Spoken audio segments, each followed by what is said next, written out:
Incluso antes de que los primeros rayos del alba tocaran el cielo, mi teléfono sonó a las 5 en punto, un tono estridente que rasgó la quietud invernal de Missouri como un cuchillo. A los 67, ya no se duerme profundamente.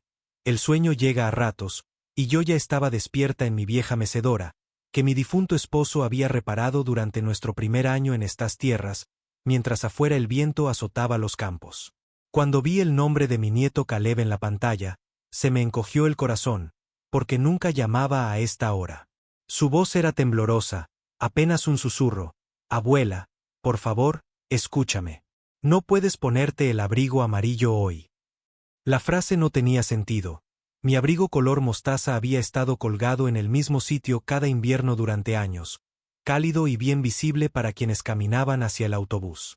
Pero algo en su tono, un temblor que toda abuela reconoce, me hizo estremecer. Sin preguntar nada más, busqué mi vieja chaqueta verde oliva en lugar del abrigo amarillo.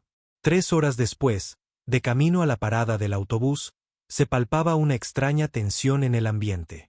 Pero lo que me esperaba en la parada me impactó profundamente. Luces azules intermitentes, cinta policial, agentes fotografiando el suelo. El sheriff Nolan Hayes, un amigo de la infancia, se acercó y me dijo con voz sombría que habían encontrado a una mujer muerta, asesinada. Luego me miró como si le costara pronunciar las palabras. Llevaba un abrigo amarillo mostaza. Me sentí mareado. La situación empeoró cuando el detective Kessler me reveló en el coche que la mujer muerta tenía un documento en el bolsillo, un formulario de transferencia de tierras de mi granja. Mi nombre, mi firma, un notario que trabajaba con mi yerno, Víctor. Y de repente todo cobró sentido.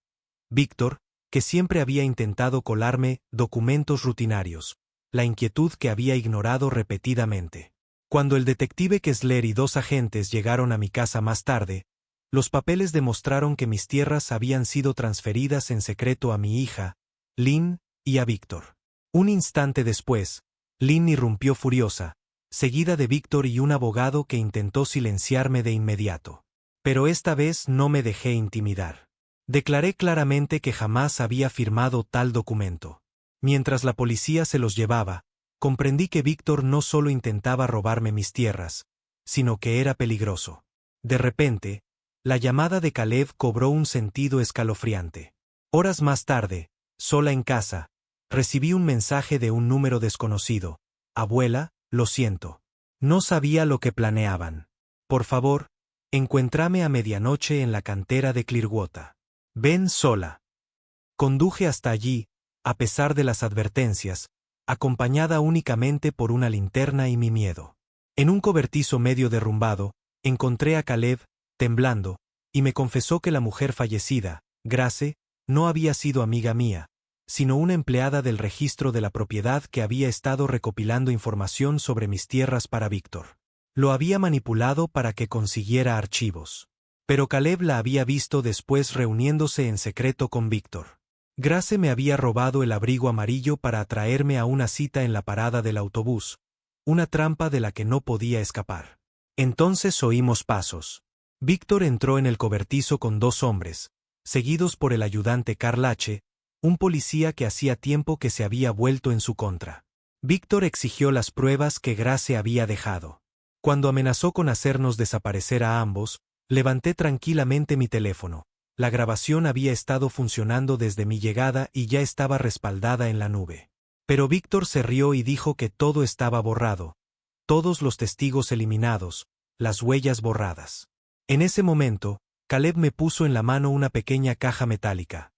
La última copia de seguridad de Grace, documentos reales, originales, registros que no eran digitales. Entonces, unos focos rasgaron la oscuridad. El sheriff Hayes y 6 policías estatales rodearon la cantera, arrestando a Víctor, a sus hombres y al ayudante corrupto. Mientras se llevaban a Víctor, me miró con odio, pero por primera vez en mucho tiempo, pude respirar de nuevo.